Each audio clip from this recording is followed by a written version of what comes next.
Get back, you eight-legged freak!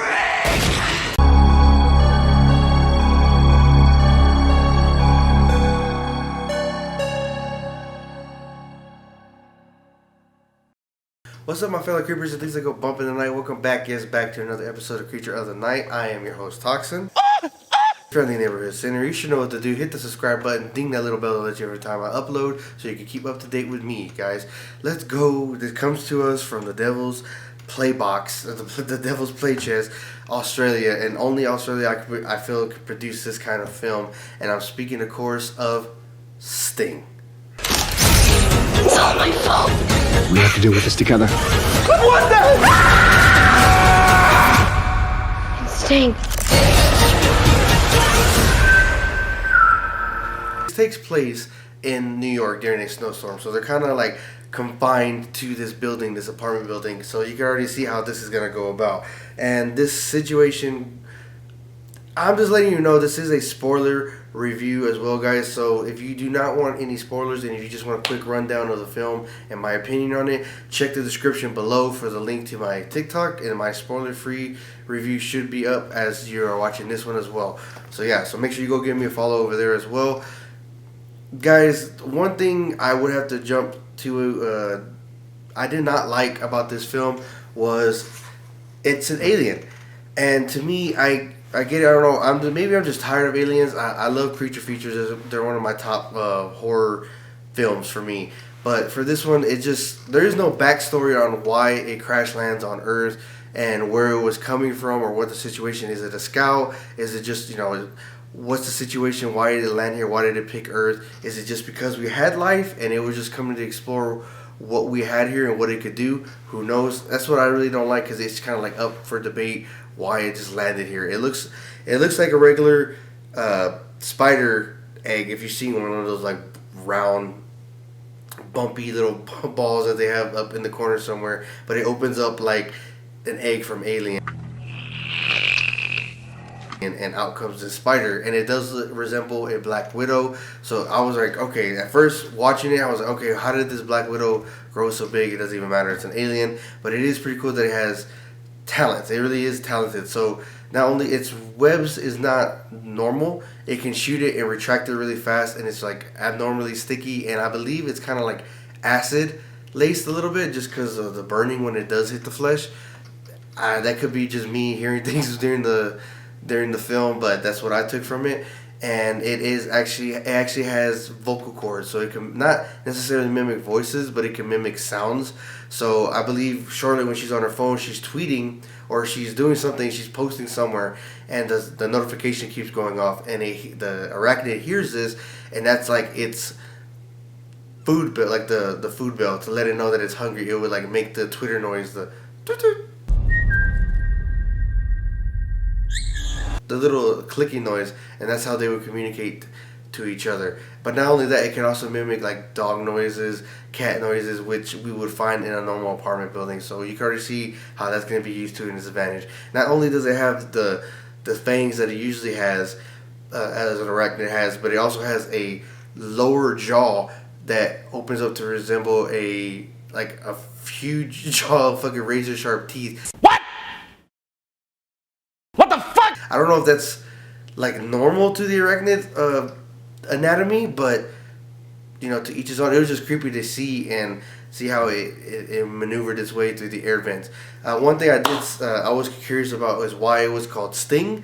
I was like, if I hear Sting, I'm thinking of bees, scorpions, or something with like a tail that it can sting you. Not necessarily an arachnid because they could bite you.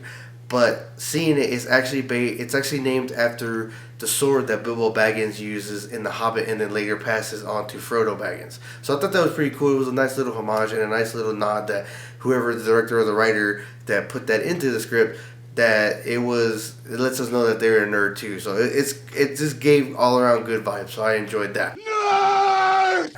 Charlotte and her family, we actually come to realize that she actually has a stepfather, and she still is much attached to her regular father, but we never really see him throughout the film. We actually later find out that he's actually been back from Thailand, which she thought he was at this whole time. He's been back for the past 6 months, and he's only like a 25-minute drive away from her, but he has you can tell he has no interest in seeing her whatsoever. So it's kind of like it sucks seeing that and seeing like the dynamic and the drama that's going on with the family, but also love that the stepfather steps into the family and it's showing all his, not backlash, but all his what is the word I'm looking for? All his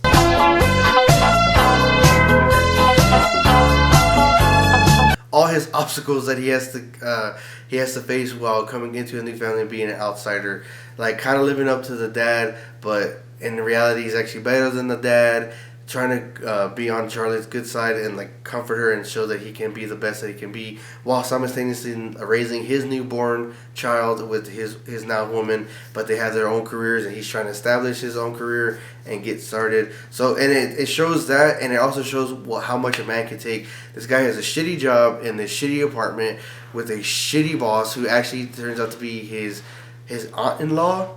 It's his wife's aunt. And his wife's aunt actually lives in the building too. She has Alzheimer's, so he's simultaneously dealing with that and the bitch boss that's going on, and like who constantly belittles him through the whole thing, and getting really no respect anywhere. And then even when he gets into it with his daughter, he's getting no respect from her. So he kind of has that breaking point where he just unleashes everything and like just had enough. He even loses his comic book that he's been working so hard on just because he's taking so long. So he's trying to provide for his family by going to work every day. And then at night, trying to do his job, but finding it hard to stay awake and do what his dream is to be, and they end up handing it to somebody else.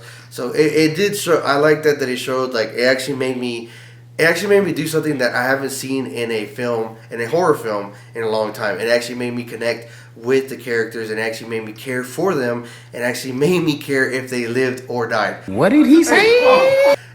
Just a heads up, none of the main family members die. It is kind of funny seeing the mom and the baby strung up in the webbing in the garbage disposal, but not the garbage disposal, garbage compactor. I thought that was pretty funny. But yeah, just a heads up, they don't. The bitchy aunt dies. The exterminator dies. It's nice to see that the Alzheimer's grandma didn't pass away. Oh, no, not me. But because she just kind of doesn't know, and she smells like mothballs. And I thought that was an interesting thing too. I didn't get a chance to look at it. I just know that mothballs is just meant to keep the moths away, or maybe other insects as well. I just know it smells really bad, and no matter how much you wash your clothes, it just doesn't take out the smell, in my opinion. It's always there. I remember smelling it on my grandmother's clothes, my nana's clothes. Like, it's just something that old people, mothballs, it just goes hand in hand. But that's actually the spider's weakness. When we first are introduced to the spider, she's just this little thing, and they're keeping her in a jar. And she's kind of freaking out because she smells something. They find a mothball. He touches the web with the mothball, and the web actually disintegrates, like if it was touched by acid or something. So she uses this to her advantage. She grinds them up and puts them into water bottles, into a water gun, sprays it all over her so she can get avoided. It's like it won't come near them, and it kind of like gets her dazed. And then when shooting her with the water with the mothballs, it like burns them, and like smoke comes off the body. So I don't know exactly what it's doing to her, if it is burning her or it's just sizzling, or what's the situation. They're rounding it up to how they kill it. They end up compacting it in the garbage compactor, which I thought was pretty cool. And I love that this one, it is gory. It is a kind of a gory film, but not too over the top gory to where it's going to be like making you want to spit out your popcorn or stop eating or stop drinking.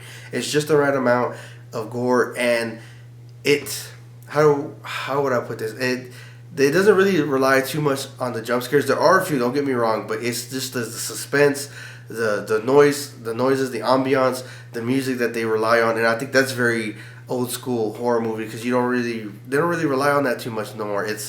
It's just a lot of jump scares, in my opinion. So I thought this was nice that it just went back and gave us that good old OG horror that we love, that we know to love.